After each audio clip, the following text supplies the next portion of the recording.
وانا سے ہمارے بیورو چیف سعید الرحمان وزیر کی رپورٹ کے مطابق خدائی خدمتگار ویلفیئر ایسوسی ایشن گنگی خیل کے وفد صدر سلطان وزیر کی سربراہی میں ڈسٹرکٹ ہیڈ کوارٹر ہسپتال وانا جنوبی وزیرستان لوئر کا دورہ کیا۔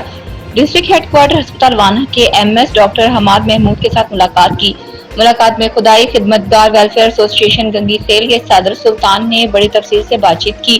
صدر سلطان وزیر نے ڈسٹرکٹ ہیڈ کوارٹر ہسپتال وانا کے M S doctor Hammad Mahmood سے علاقے میں صحت کی سہولیات کے بارے میں بہتری لانے کے لیے مشترکہ کوشش کرنے پر بھی بات کی۔ صدر سلطان وزیر نے M S doctor Hammad Mahmood سے درخواست کی کہ ہمارا خدائی خدمتگار ویلفیئر ایسوسی ایشن کے دوست ہمیشہ علاقے کے غریب عوام کے ساتھ ہسپتال آتے ہیں۔ ہمارے ویلفیئر ایسوسی ایشن کے ساتھ آپ لوگوں کے تعاون درکار ہے۔ M S doctor Hammad Mahmood نے کہا، ڈسٹرکٹ ہیڈ کوارٹر ہسپتال وانا کے عملے دن رات جنوبی وزیرستان لوئر کے عوام کی خدمت میں مصروف ہیں اور ہماری کوشش ہوگی کہ ہم جنوبی وزیرستان لوئر کے عوام کی بہتری کے لیے سوچیں اور علاقے کے لوگوں کا خیال رکھیں۔ مزید کہا، ہماری کوشش ہوگی کہ آپ کے ویلفیئر ایسوسی ایشن کی ساتھیوں کا خیال رکھیں گے اور کہا کہ انشاءاللہ ہماری کوشش ہوگی کہ ڈسٹرکٹ ہیڈ کوارٹر ہسپتال وانا کے ڈاکٹر حضرات اور دیگر اسٹاف علاقے کے مریضوں کو وہ سہولتیں فراہم کریں جو پاکستان کے دیگر شہروں کے بجائے وانا میں باقاعدگی طور پر مریضوں کے علاج کروا سکیں۔ اس کے علاوہ صدر سلطان وزیر نے سرجن ڈاکٹر ثناء اللہ کے ساتھ ملاقات کی اور ڈاکٹر ثناء اللہ کو کامیاب او پی ڈی چلانے پر مبارکباد دی اور کہا کہ آپ اور ڈاکٹر آصف انور کی وجہ سے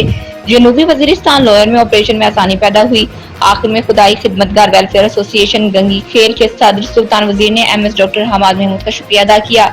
صدر نے کہا کہ ڈسٹرکٹ ہیڈ کوارٹر ہسپتال وانا کے M S doctor Hammad Mahmood, doctor حضرات اور دیگر اسٹاف علاقے کے مریضوں کو بہتر سہولیات فراہم کرنے پر ہم انہیں خراج تحسین پیش کرتے ہیں۔